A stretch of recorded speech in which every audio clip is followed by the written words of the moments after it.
Hi everyone, this will probably be my last video, I think, and this is all about stem cell transplant, which I've had recently.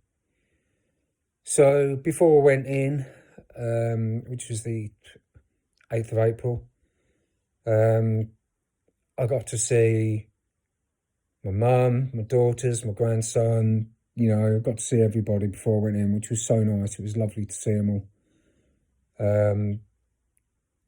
But the morning that I had to go was really hard emotionally. Knowing that you're going to be in hospital for probably 4 weeks or so, it was so tough. And when Elaine, my wife, took me to the hospital, she dropped me off outside, and that was so hard. We sort of had a hug and a couple of tears, and off she went. And then I toddled up to the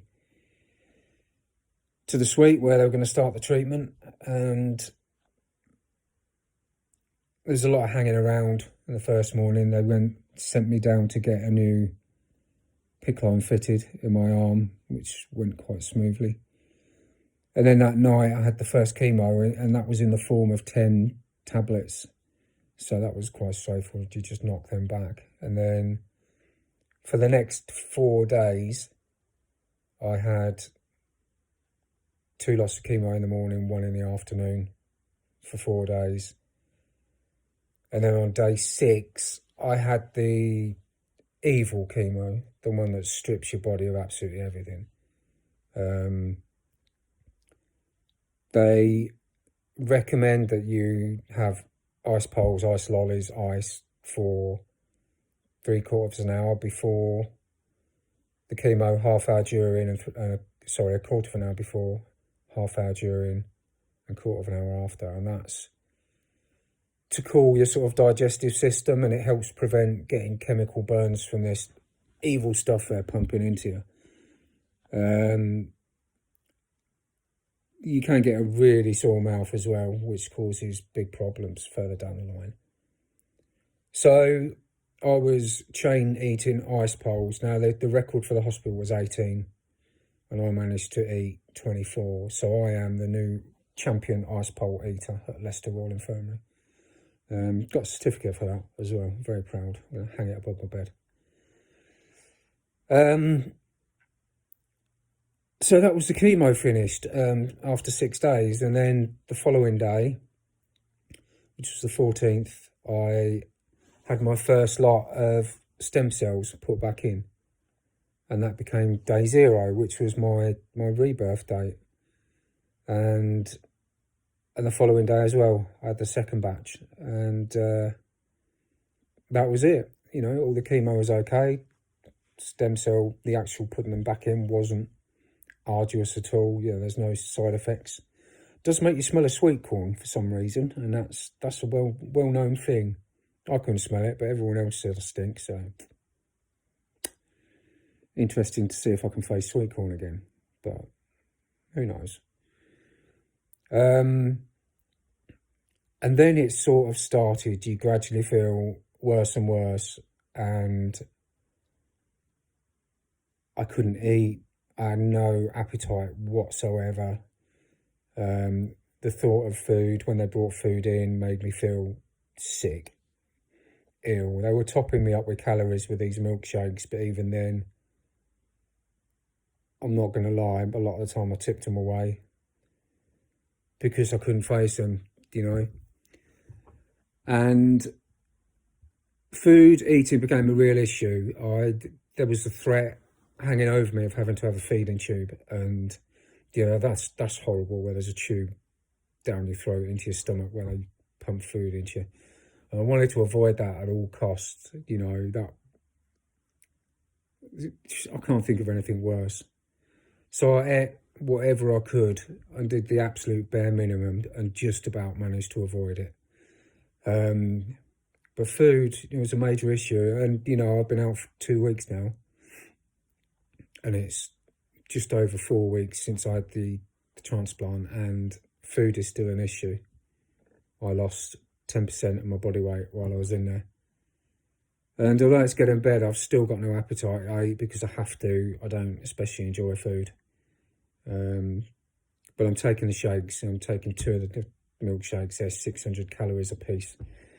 So I'm having 2 of those today, a day, and just doing my best to build up strength and just to put a bit of weight on. The next few days I was ill, horribly ill. I had sepsis. That was nasty, temperature through the roof. They didn't tell me it was sepsis for a little while, which is probably just as well, because I would have freaked out. But they hit me with the antibiotics, you know, and that did the trick, thank God. But still my temperature wouldn't come down, and so there was another infection going on. Now, bearing in mind, you have 0 white blood cells at this point, so you have nothing. My immune system was that of a newborn baby. I've got nothing in my body to fight the smallest infection, so I was so vulnerable. So I went for a CT scan, and they found something small but in my lung, which would probably the start of a chest infection, which for me could be really dangerous because that could easily turn very quickly to pneumonia. So you are sort of living on a knife edge in there, you know. You're feeling like shit, basically. There's no other word to describe it. You're feeling like absolute shit. And all these things keep popping up all the time that just scare the hell out of you. And on top of that, you know, you can't move, you've got no energy. And the big thing for me was mentally, emotionally. I missed my family so much. You know, it was like a pain in the pit of my stomach. I missed them. I've never felt the way I did about that. And there's a lot of mental issues associated with it. I will say that is, without any shadow of a doubt, the hardest experience of my life. And I would never want to go through that again, honestly. But on the flip side, and you always have to take the positives where you can, just under 3 weeks, my blood started picking up, and the antibiotics they'd given me were working, and my temperature was stabilizing, stabling's a horse, isn't it? Yeah, my obs were all coming back okay, and everything was starting to appear normal. Now, I was still extremely weak, and, you know, my muscles in my arms had just gone completely. You know, I've never been a bodybuilder, but I've got bat wings now. Yeah, but, you know, we'll work on that. And they mentioned that wonderful word, discharge, that I can start thinking about sending me home. And that just gave me such a lift. It really did. And then finally they agreed to let me go on the Saturday, and I can't remember the date. But they let me go. They said I could go home on the Saturday. And that was amazing news. The frustration was the discharge process, how long it took. Because they said, well, excuse me, you'll probably be out about 11 o'clock, something like that, you know, Saturday morning. And obviously 11 o'clock came and went, 12 o'clock came and went, 1 o'clock, and they said because it's Saturday, there aren't as many doctors about to do the discharge letter and discharge papers. Until one of the consultants came in, and Dr. Kate, and I love her to bits. You know, she said, "Are you still here?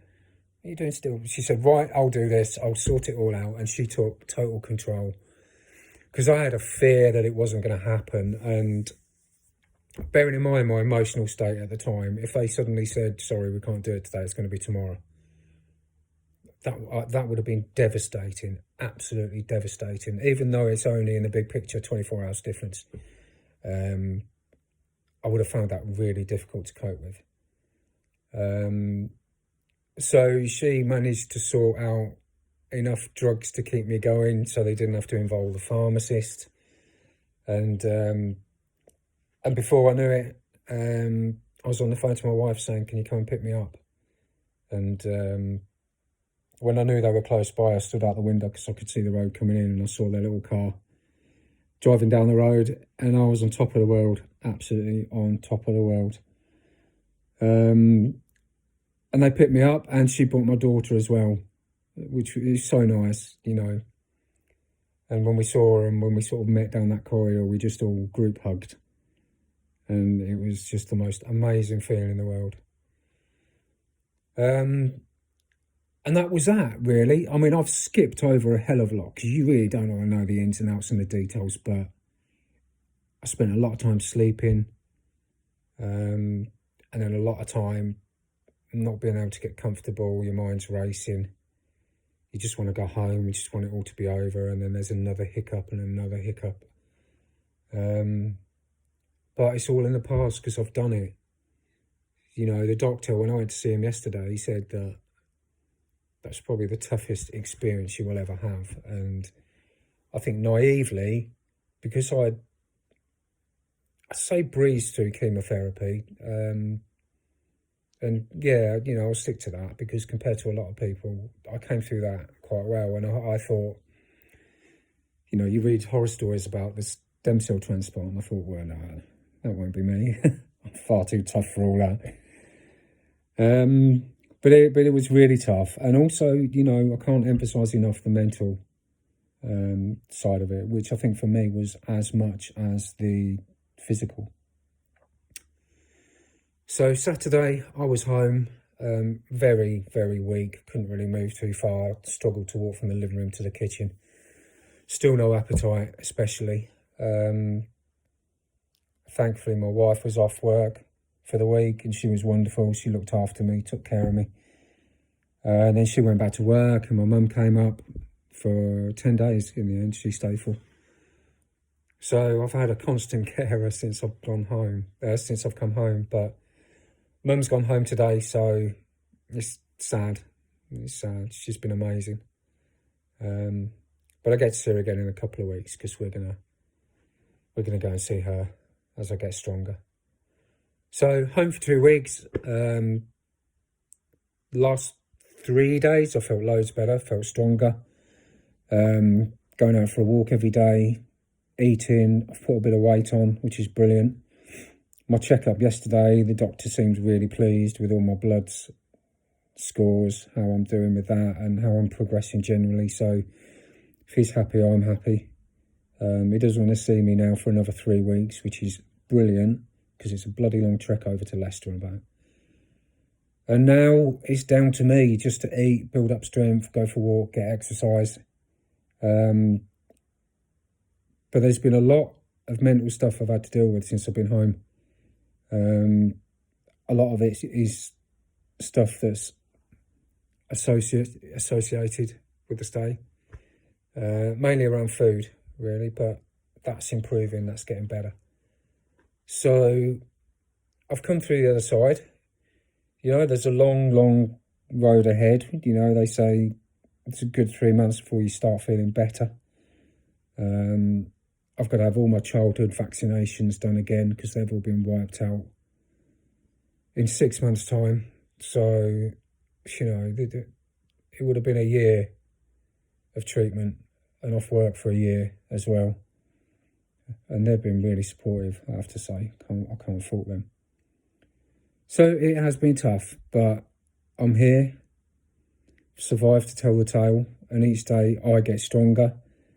And I have the love of family and friends around me, so what more can a man want? So this will probably be my last video. I hope they've helped, you know. It's helped me doing it, really, which is why I started doing it, because it helps just to talk and get things out in the open, and easier to do it on here than just staring in the mirror and doing it. And also, you know, in years to come, maybe at some point I'll look back and watch them and just appreciate what I went through, and just to make me grateful for all the good things that I have in my life. And thankfully I do have a life now, thanks to the NHS and everyone associated with them. Bless them, love them. So you all take care, and this is the end for now, but the beginning in so many other ways. So take care, lots of love. Goodbye now.